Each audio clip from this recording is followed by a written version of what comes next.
Congratulations, Brady. Thank you.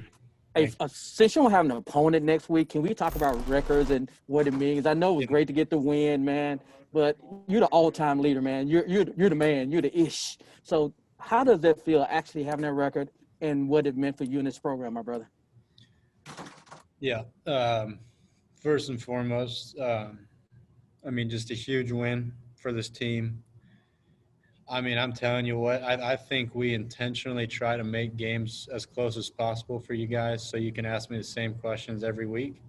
And then we pull some really special stuff out of us. So, but no, it feels really good. I want to first, I would not be here, if God didn't guide my path and point me to Memphis and direct me there. Because I'll tell you what, I mean, even 4 years ago, going into that last season at Arizona State, I had no clue I was going to transfer, and yet alone come to Memphis, Tennessee.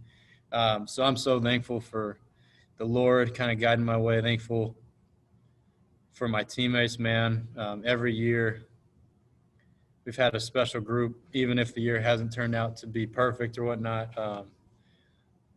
Couldn't have done it without my O-line, my receivers, my tight ends, my RBs, my coaches, our defense, special teams. So I just want to make sure – I want to, just make sure everyone gets the credit they deserve. I'm very blessed, very honored, very fortunate.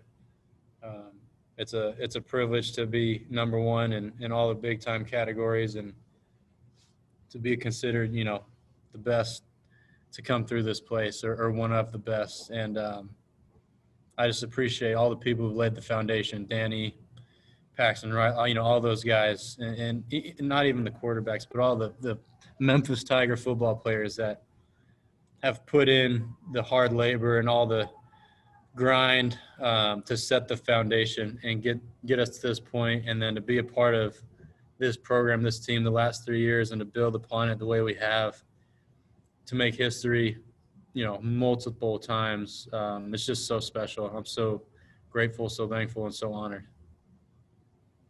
Steven?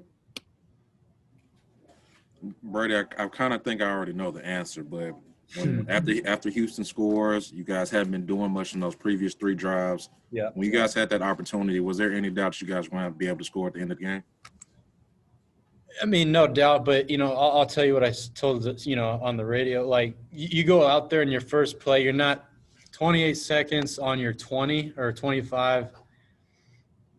Honestly, you're not like touchdown. Like, it's more of like, let's play each play as its own play and see kind of what we get, to just get a feel for how, what could potentially happen in that drive.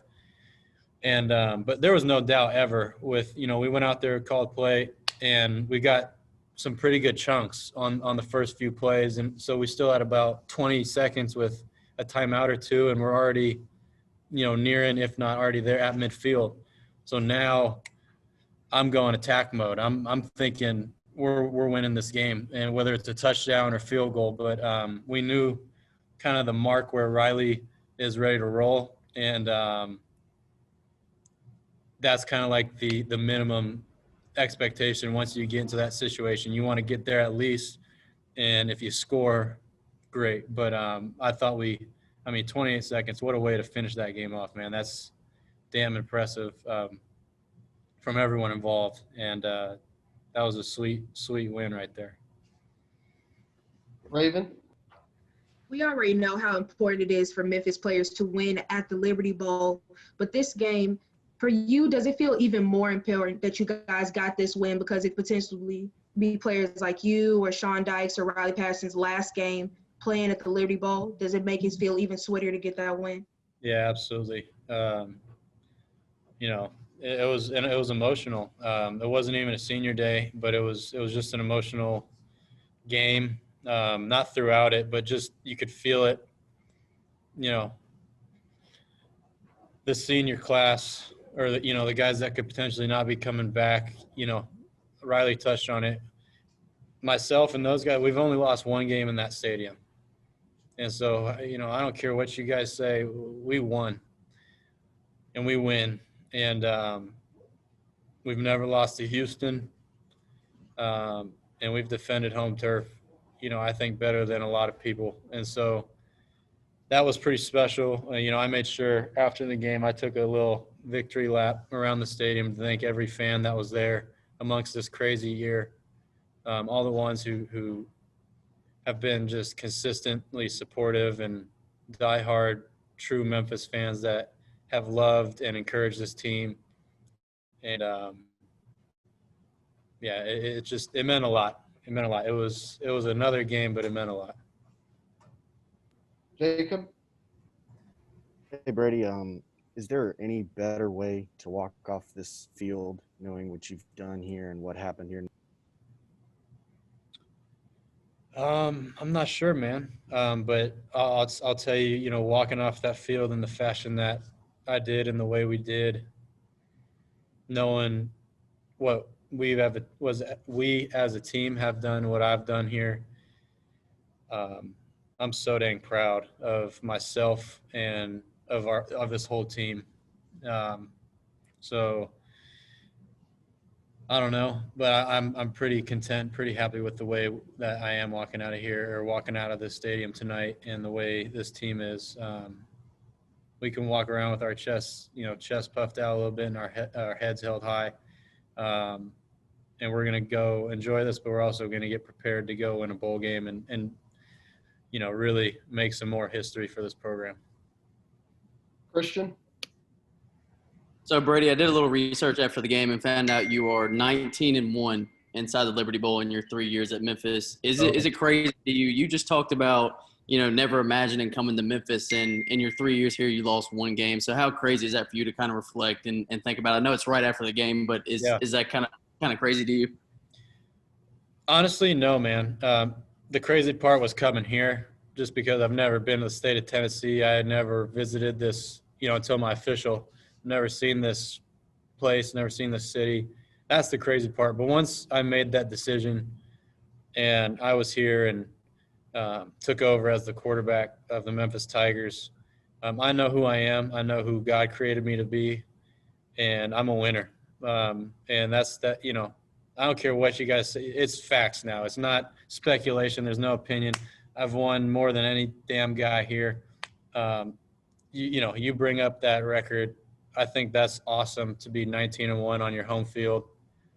And that means a lot to me because this place is special and this Liberty Bowl is special. And to know that out of 20, what percent is that? What's 19 times 5? That's a pretty dang high percentage. So I'm very proud. We'll do two more. Evan? Brady, just so you know, it's 95%. Thanks. Sorry. Just My so you brain can a have little that. slow. I got whacked around a little bit. Hey, no problem. That's what we're here for. So you mentioned obviously just the way this season ended, but just the way this season has gone. It's not over yet, but just how can you put into words kind of just, the way you guys won this game, overcame some adversity, and just kind of found a way to just kind of make this season, maybe you guys didn't get to the AC Championship, but how do you look at this season now, with what just happened today, but also getting up to this point? I think it's very fitting for just the season and the year overall. Just, not the prettiest, not the cleanest, adversity sprinkled in, but resiliency, toughness, and just like a special group that gets the dang job done. I mean, that's fought all year with this whole COVID deal and opt-outs and injuries and all this different crap that you can't control, same with today. Started off actually pretty good. Then you hit a little rough spot in between, and then you finish it strong as you can be. I think it kind of displays our team, this year pretty well. But even though it wasn't the greatest, cleanest game, I think every one of these Memphis fans that watched that game, everyone in attendance is damn proud of what we just did. and recognizes how special this team is this season, what we are doing, and what we will continue to do. Terry, last question. Hey, a couple things, Brady. Throughout the game, I saw you rolling your hamstring and it was on the back. Did you tweak something during the game? Because I saw your back up rolling up, and also I know sorry, Mark. and then I know the defensive players were being really physical with your guys. I know they got emotional. Did you say something to them to just tell them to keep calm so they didn't get any penalties? Yeah, so no, I didn't tweak anything. Just, man, it's just football, just, some tightness. So I'm just making sure that I'm doing everything to keep it loose, understanding that I got to be able to use my legs down the stretch, especially when they're playing man coverage and got to squeak out. So I'm fine. It's just, football's football. You don't feel great. And then, yeah, I mean, a little rivalry game, a little physical. It's kind of chippy, throughout the entire game. And honestly, we kept it under control. And if we do that, I kind of like it because that shows that our guys are fighting their butt off and that they care. And you just remind people, I love the fight. I love the grittiness. Once the play's over, let's not get too involved, and let's get on the next play. For receivers, just keep fighting through it. Hopefully, we got some calls late. They're going to try to hold, we got fast guys. We got fast guys that are quick, and they're going to get held. And I thought they did a good job just constantly fighting throughout the game. And then down the stretch, they're getting held some more. And so we got some hankies towards the end, which helped. But all right, guys, we're just scrappy, man. I think we just stand in there. We keep swinging. We keep hitting the body, weaken you up, and then we knock you out at the end. We might take a few punches here and there, but we get the job done.